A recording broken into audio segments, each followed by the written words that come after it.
Hola, ¿cómo están? Bendiciones. ¿Están listos para ver la Biblia con ojos científicos? Porque hoy hablaremos del primer libro de la Biblia.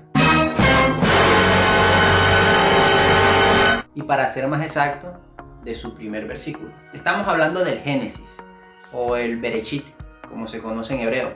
Este es el libro más estudiado por la comunidad científica. De hecho, casi todas las ciencias que existen tienen algo que aportar a este relato bíblico. ¿Qué pasaría si nosotros viéramos cada uno de estos versículos con ojos científicos? ¿Qué pasaría si unimos toda la teología y la ciencia que hay disponible en el momento? Intentamos rearmar todo este rompecabezas desde una perspectiva científica. Pues sí, voy a hacer una serie de 4 videos en los cuales vamos a hablar solamente desde el Génesis 1.1 hasta el Génesis 1.4. Así que, sin más que decir, empezamos.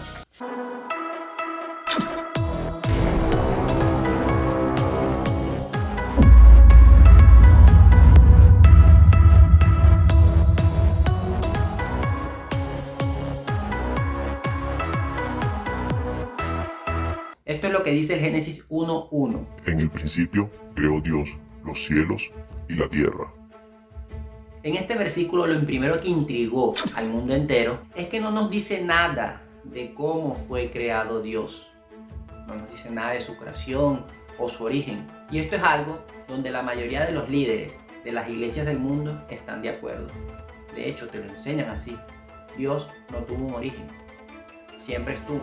Es más, recuerdo que fue una de las primeras clases que me dieron a mí en mi discipulado en la iglesia. Pero esto es algo que a muchos les trae conflicto entender o aceptar. Pero si te dijeran que hay partes en el mundo científico que afirman este punto de vista, o sea, lo refuerzan y dicen que sí es posible. Sí, en este capítulo hablaremos de estas dos propuestas que hablan de esto. Ahora sí viene lo chido. La primera. Primero empecemos con la ciencia, que es considerada la madre de toda la ciencia. Sí, la filosofía. Para los que no lo saben, la palabra científico, que de hecho es la que utilizo en mi canal, es una palabra nueva, ya que los científicos hace años atrás se consideraban filósofos o filósofos naturales. Estos filósofos naturales fueron los que dieron los primeros pasos a la manera de pensar que hoy en día tienen los científicos. De hecho, la filosofía tuvo una gran influencia sobre el desarrollo que tuvo anteriormente la ciencia. De hecho, fueron los filósofos quienes crearon una filosofía sobre el origen de la vida, del cosmos y de todos los procesos naturales. Con el tiempo la palabra científico fue agarrando cada vez más fuerza, reemplazando casi por completo estos llamados filósofos, o la definición que tenían antes, que eran filósofos naturales, logrando que con el tiempo ambas se separaran casi que por completo. La filosofía por un lado y las ciencias naturales por otro. Y es aquí, en esta ciencia, donde entra un peso pesado de la filosofía.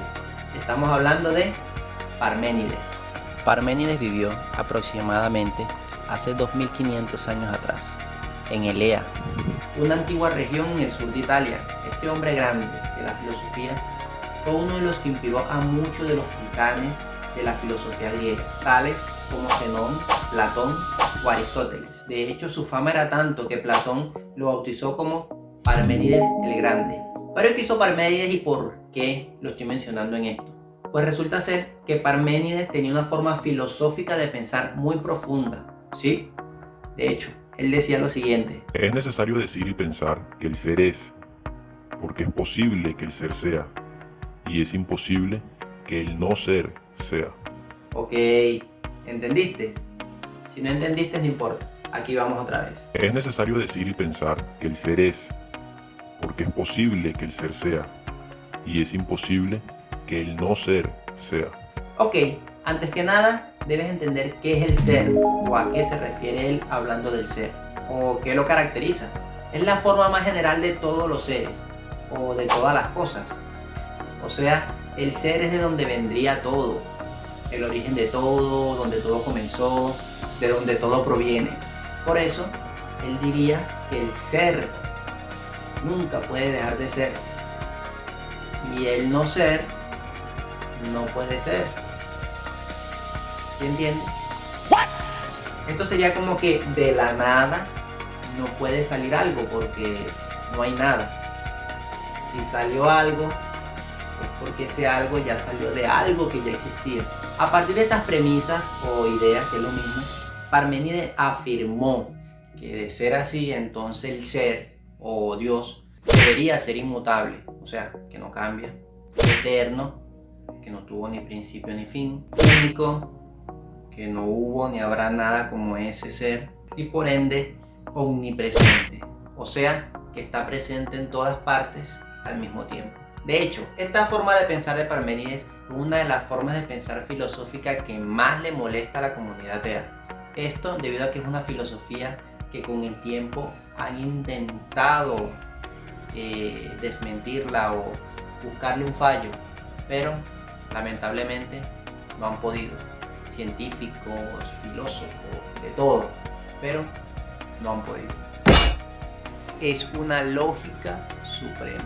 Esta forma de pensar de Parménides, desde una perspectiva teológica o bíblica, simpatiza con la idea principal del personaje cabecilla de la Trinidad. Si eres cristiano, seguramente en tu iglesia te deben enseñar lo que es la Trinidad, Padre, Hijo y Espíritu Santo. De ella se habla en libros como Mateo 28:19. Por tanto, id y haced discípulos a todas las naciones, bautizándolos en el nombre del Padre, del Hijo y del Espíritu Santo.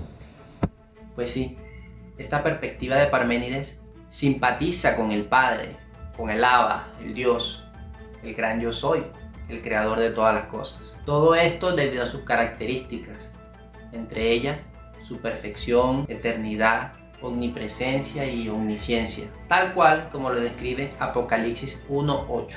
Yo soy el Alfa y el Omega, el principio y el fin, dice el Señor, el que es, el que era y el que ha de venir, el Todopoderoso.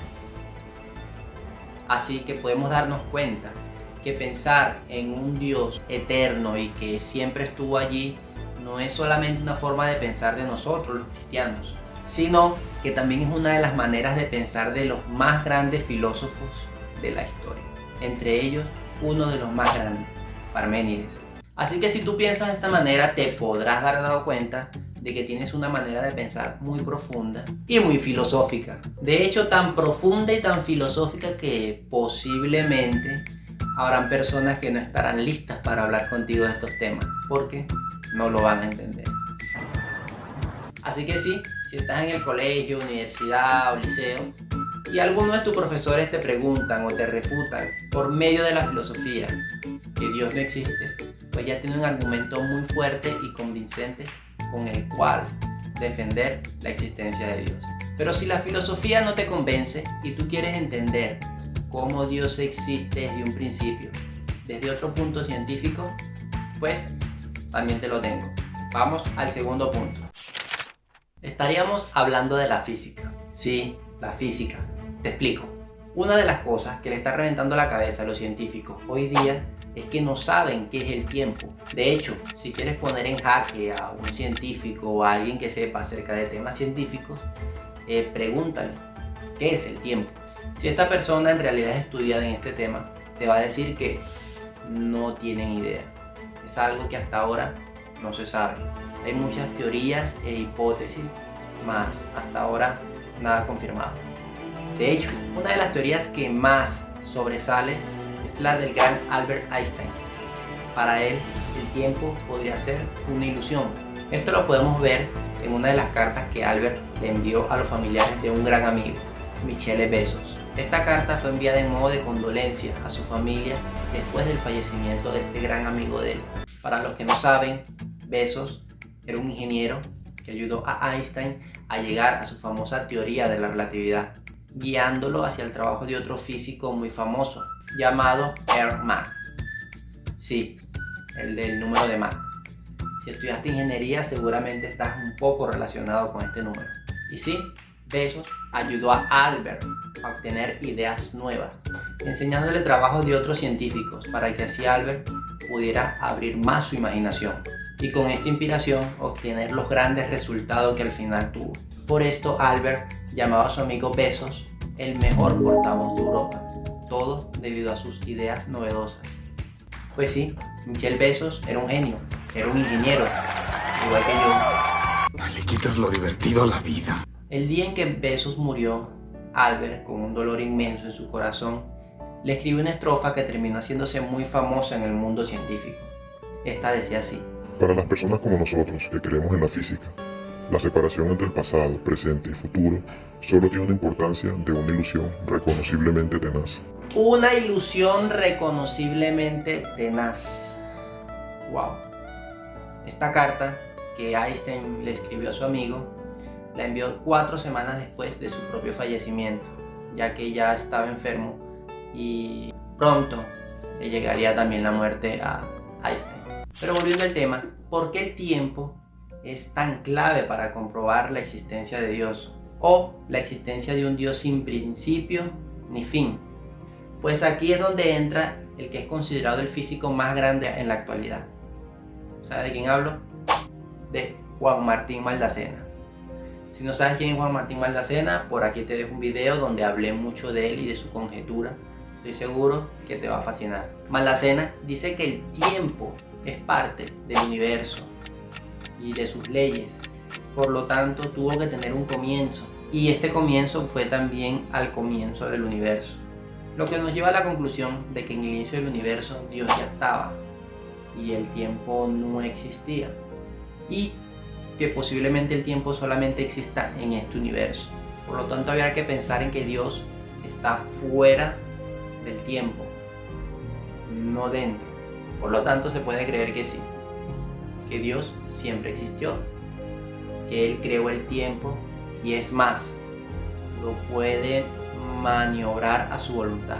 Pues sí, Dios estaría fuera de nuestro universo y fuera de nuestras leyes. Leyes tales como la gravedad, la fuerza nuclear o el tiempo. Esto también daría explicación a ciertos acontecimientos bíblicos donde se ve que el tiempo actúa de forma muy rara, tales como en Josué 10:13. Y el sol se detuvo y la luna se paró, hasta que la gente se hubo vengado de sus enemigos. ¿No está escrito esto en el libro de Ezequiel? El sol se paró en medio del cielo y no se apresuró en ponerse casi un día entero. Así que sí, Dios puede existir sin tener un principio y un fin, y que su existencia puede ser mucho más grandiosa de lo que nuestra limitada mente pueda llegar a pensar. De hecho, el gran Albert Einstein decía que nuestra mente es tan limitada que por eso que se nos dificulta entender lo que pudiera ser Dios. Pero para culminar de explicar el Génesis 1:1, vamos a la siguiente parte, que dice: creó Dios los cielos y la tierra. Y aquí estamos entrando en términos de lo que es la creación. En términos teológicos, la creación englobaría lo que sería nuestro universo conocido y el universo en donde están los seres celestiales, como ángeles, serafines, querubines, etc. Sí, el universo sería solamente una parte de esta creación que Dios ya había hecho. Si tú eres de lo que les gusta darle gracias siempre por todo al universo, creyendo que se lo estás dando a Dios, pues solamente le estás dando las gracias a una parte de la creación de Dios, ya que el universo puede llegar a ser, en términos teológicos, más pequeño de lo que tú crees. Y querer comparar a Dios con el universo sería disminuir su descripción bíblica, y esto también iría en contra de estas 2 propuestas que estamos hablando ya en este video. ¡Oh, por Dios! Propuesta que ha sido también defendida por científicos creyentes. Debido a que no quiero que este video se alargue mucho, hablaremos de la creación en el próximo video. En el siguiente video nos concentraremos en la segunda parte de este gran versículo, el Génesis 1:1, en la creación de los cielos y la tierra, o mejor dicho, el cielo y los mares. Sí, esto debido de que los últimos hallazgos teológicos están mostrando que la interpretación bíblica que hemos tenido por siglos y milenios podría estar mal, y no fue sino hasta esta última década, gracias a los avances tecnológicos y teológicos, que nos pudimos dar cuenta de esto. Lo más sorprendente es que si este versículo, en vez de decir tierra, dice los cielos y el mar, el libro del Génesis empezaría a tener una interpretación científica muy distinta a la que hasta ahora hemos tenido. De hecho, tendría una interpretación mucho más compatible con las teorías de muchos científicos en el mundo. Esto se va a poner feo. Pero como les dije, esto lo vamos a ver en el próximo video. Sí, y solo si consigo muchos likes y muchos comentarios. Así que déjame tu comentario acá abajo. ¿Te gustó? ¿Te gustaría el próximo video o quieres que hablemos de otra cosa? Y sin más nada que decirles, gracias por dejarme enseñarles a ser unos cristianos con mente científica. Hombres muy inteligentes pero con una fe inquebrantable.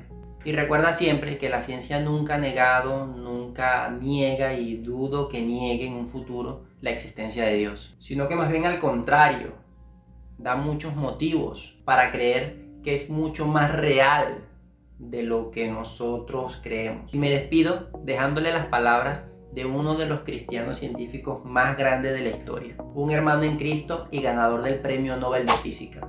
Estamos hablando de James Clerk Maxwell. Creo que los hombres de ciencia, así como los otros hombres, necesitan aprender de Cristo. Y creo que los cristianos cuyas mentes son científicas están obligados a estudiar la ciencia para que su visión de la gloria de Dios sea tan extensa como su ser sea capaz.